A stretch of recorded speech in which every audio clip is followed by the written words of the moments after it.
Hello friends. हमने अपनी last video में स्वतंत्रता के बाद शिक्षा का हाल देखा। उसमें जो जो आयोग बनाए गए थे उनके बारे में हमने पढ़ा। ठीक है, राष्ट्रीय शिक्षा नीति के बारे में पढ़ा।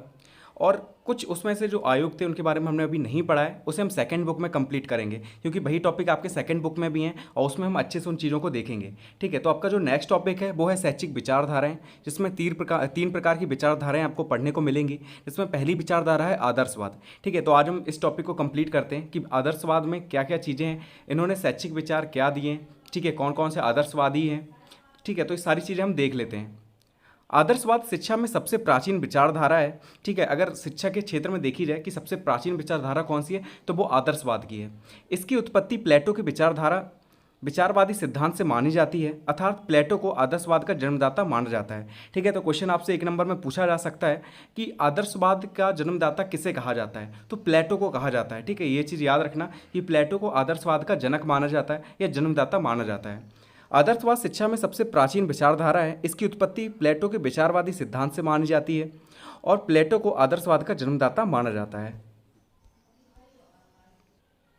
आदर्शवाद आइडियलिज्म का हिंदी रूपांतरण है, जो दो शब्दों आइडिया प्लस इज्म यानी कि विचार प्लस शास्त्र या बाद से बना है। ठीक है, इस विचारधारा में विचारों को केंद्रीय तत्व माना जाता है। ठीक है, तो एक चीज़ याद रखना, आदर्शवाद को इंग्लिश में हम लोग क्या कहते हैं, आइडियलिज्म कहते हैं। ठीक है, तो ये आइडियलिज्म का हिंदी रूपांतरण है जो दो शब्दों से मिलकर बना है। इंग्लिश में देखें तो आइडिया प्लस इज्म, और अगर हिंदी में देखें तो विचार प्लस शास्त्र या बात कह सकते हैं। ठीक है, इन शब्दों से मिलकर बना है। इस विचारधारा में क्या होता है कि विचारों को ही केंद्रीय तत्व माना जाता है। ठीक है, एक चीज़ याद रखना कि विचार जो होते हैं इसमें केंद्रीय तत्व माना जाता है विचारों को। इस दर्शन को विचारवाद, मनोवाद, अध्यात्मवाद और प्रत्ययवाद आदि नामों से भी जाना जाता है। ठीक है, तो आदर्शवाद के अगर दूसरे नाम पूछे जाएं तो आप लिख सकते हैं कि इसे विचारवाद के नाम से, मनवाद के नाम से, अध्यात्मवाद के नाम से या प्रत्ययवाद आदि नामों से जाना जाता है। आदर्शवादी आध्यात्मिक जगत को ही सत्य मानते हैं। इसमें विचारों, आदर्शों, मूल्यों पर बल दिया जाता है। ठीक है, तो जो आदर्शवादी विचारधारा है वो विचारों पर, आदर्शों पर और मूल्यों पर बल देती है। यह दर्शन बालक के विकास तथा आध्यात्मिक मूल्यों को जीवन का लक्ष्य स्वीकार करता है। ठीक है, तो ये भी चीज़ याद रखना कि जो ये दर्शन है, ठीक है, आदर्शवादी दर्शन या कह सकते हैं ये विचारधारा है आदर्शवादी, ये बालक के विकास तथा आध्यात्मिक मूल्यों को ही जीवन का जो मुख्य लक्ष्य है इसे मानता है। ठीक है, कि बालक का मुख्य लक्ष्य क्या है, कि आध्यात्मिक मूल्यों को पाना। ठीक है, ये इसका मुख्य लक्ष्य है। और अंतिम सत्ता आत्मानुभूति में होती है। ठीक है, जो फीडबैक वगैरह होता है, अंतिम सत्ता किसमें होती है, तो आत्मानुभूति में होती है। फिर नेक्स्ट है आपका कि अन्य दार्शनिक या प्रवर्तक। ठीक है, कौन कौन से इसके प्रवर्तक थे, ठीक है, कौन कौन इस विचारधारा को मानते थे, उनके नाम दिए गए हैं। ठीक है, प्लेटो तो इसके जन्मदाता हो गए। उसके अलावा सुकरात, Descartes, Hegel, Spinoza, Berkeley, Kant, Adams, Froebel और पेस्टोलॉजी, ये सारे इसके प्रवर्तक थे। ठीक है, ये चीज़ याद रखना, क्वेश्चन में आपसे पूछ सकता है। देखो पूछा भी गया 2016 में। ठीक है, इंपॉर्टेंट क्वेश्चन है कि आदर्शवादी के प्रवर्तक के नाम बताइए। ठीक है, या कौन कौन आदर्शवादी जो विचारधारा थी इसे मानते थे। ठीक है, तो उसमें सुकरात आ जाएंगे आपके, Descartes, Hegel, Spinoza, Berkeley, Kant, Adams, Froebel और पेस्टोलॉजी। ठीक है, ये सारे दार्शनिक थे जो आदर्शवादी विचारधारा को मानते थे। अब आदर्शवाद की कुछ डेफिनेशन देख लेते हैं। पहला है पैट्रिक के अनुसार, जिस प्रकार भौतिकवाद पदार्थ में संसार का आधार देखता है, उसी प्रकार जो आदर्शवाद है वो संसार का आधार मन को मानता है। ठीक है, तो ये डेफिनेशन याद कर लेना आप कि जिस प्रकार जो भौतिकवाद होता है वो पदार्थ में संसार का आधार देखता है, उसी प्रकार जो आदर्शवादी होते हैं, जो आदर्शवाद है वो संसार का आधार मन को मानता है। दूसरा है रॉस के अनुसार, आदर्शवाद के अनेक रूप हैं किंतु सबका सार यह है कि मन या आत्मा ही इस जगत का पदार्थ है और मानसिक स्वरूप ही सत्य है। ठीक है, कहने का मतलब ये आध्यात्मिक जगत को ज़्यादा फोकस करते थे, ज़्यादा इंपॉर्टेंट मानते थे कि जो भी है वो भगवान से रिलेटेड है, आत्मा से रिलेटेड है। ठीक है, परमात्मा से रिलेटेड है, ये सारी चीज़ें इसमें मानते थे। ये वर्तमान में नहीं जीते थे। ठीक है, ये आदर्शवादी जो थे जितना भी था ये सारे ऐसी चीज़ों को मानते जैसे आत्मा है, परमात्मा है, इन सब पे ज़्यादा फोकस करते थे, इन्हीं पे ज़्यादा इंपॉर्टेंट मानते थे। ठीक है, किसी भी चीज़ में। डेफिनेशन है आपकी हेंडरसन के अनुसार, आदर्शवाद मनुष्य के आध्यात्मिक पक्ष पर बल देता है क्योंकि आदर्शवादियों के लिए आध्यात्मिक मूल्य मनुष्य जीवन के लिए महत्वपूर्ण पक्ष है। ठीक है, तो ये याद कर लेना, आसान है। ठीक है, हेंडरसन ने क्या कहा कि जो आदर्शवादी होते हैं, जो आदर्शवाद मनुष्य है उसके आध्यात्मिक पक्ष पर बल देता है। ठीक है, जो मनुष्य का आध्यात्मिक पक्ष है उस पर बल देता है कौन, आदर्शवाद, क्योंकि आदर्शवादियों के लिए आध्यात्मिक मूल्य जो होते हैं वो मनुष्य के जीवन के सबसे महत्वपूर्ण पक्ष हैं। ठीक है, तो याद कर लेना, इससे आसान है और समझ में भी आपको आ गया होगा कि आदर्शवादी जो होते थे वो किस पे बल देते थे, तो वो आध्यात्मिक पक्ष पर बल देते थे। जो व्यक्ति का आध्यात्मिक पक्ष होता है उस पर बल देते हैं और कहते हैं कि मनुष्य के जीवन के लिए सबसे महत्वपूर्ण पक्ष है। अब 2019 में क्वेश्चन पूछा गया है कि आदर्शवाद के अनुसार शिक्षा का अर्थ क्या है। ठीक है, जो आदर्शवादी हैं उनके अनुसार शिक्षक का क्या अर्थ है ये देख लेते हैं। आदर्शवाद के अनुसार शिक्षा से आशय उस ज्ञान, अनुभव एवं सद्गुण प्राप्त करने की प्रक्रिया से है जिसमें मनुष्य अपने व्यक्तित्व की उन्नति करते हुए ईश्वर की प्राप्ति करने में समर्थ हो जाता है। ठीक है, तो मैंने आपको बताया था कि ये ईश्वर या आत्मा इनमें ज़्यादा विश्वास रखते थे। ठीक है, तो इनके अनुसार शिक्षा क्या है कि उस ज्ञान, अनुभव एवं सद्गुण को प्राप्त करने की प्रक्रिया जिससे मनुष्य अपने व्यक्तित्व की तो उन्नति करते हैं, साथ ही साथ वो ईश्वर को प्राप्ति करने के समर्थ हो जाता है। ठीक है, ईश्वर को प्राप्त करने के समर्थ हो जाता है। मतलब जो साधु संत वगैरह होते हैं वो भगवान की पूजा करते रहते हैं। ठीक है, धीरे धीरे अपने व्यक्तित्व का भी विकास करते रहते हैं। तो ये उसी विचारधारा को मानते हैं आदर्शवादी। अब हम शिक्षा के उद्देश्य देख लेते हैं कि शिक्षा के क्या क्या उद्देश्य हैं।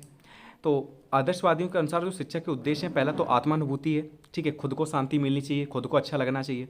दूसरा है आपका शारीरिक विकास। ठीक है, शारीरिक विकास हो, आपका बौद्धिक विकास हो और नैतिक विकास हो। ठीक है, शिक्षा के उद्देश्य सभी में सेम रहते हैं, आपको पता है ये चीज़, मैंने आपको पहले भी बताई है कि शिक्षा के उद्देश्य कोई भी चीज़ हो सब में ज़्यादातर सेम ही रहेंगे।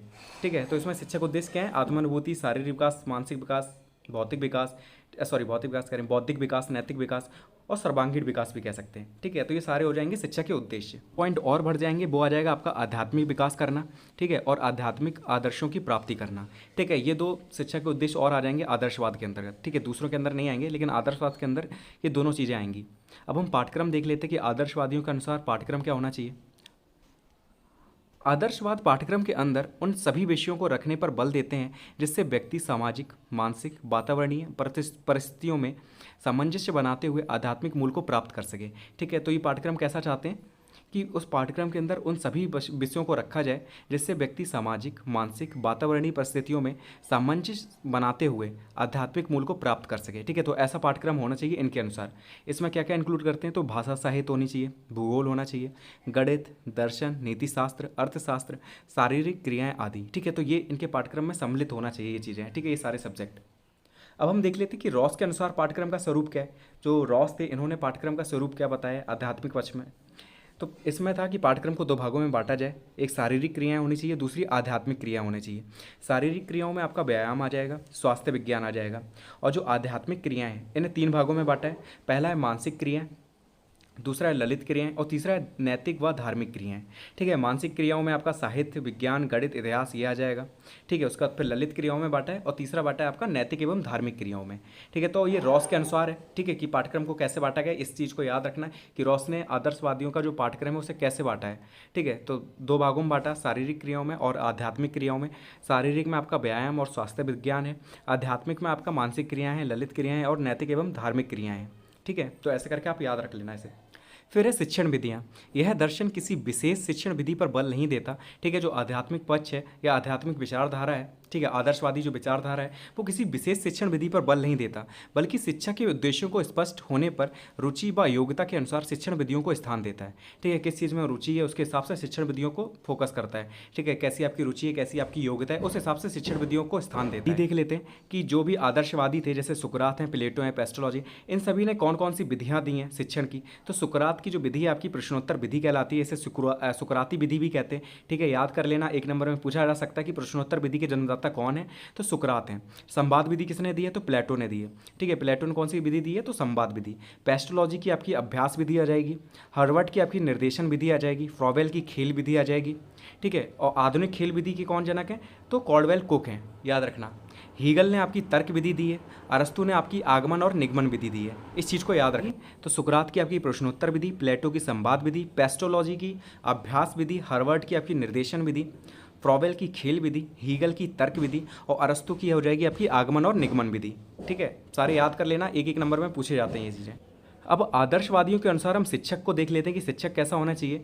आदर्शवादी दर्शन में शिक्षक का स्थान सबसे ऊपर रखा गया है। ठीक है, जो आदर्शवादी थे वो शिक्षक को सबसे ऊपर स्थान देते थे। ठीक है, उच्च कोटि का स्थान था इनका। इस दर्शन के अनुसार शिक्षक के बिना शिक्षण प्रक्रिया पूरी नहीं हो सकती।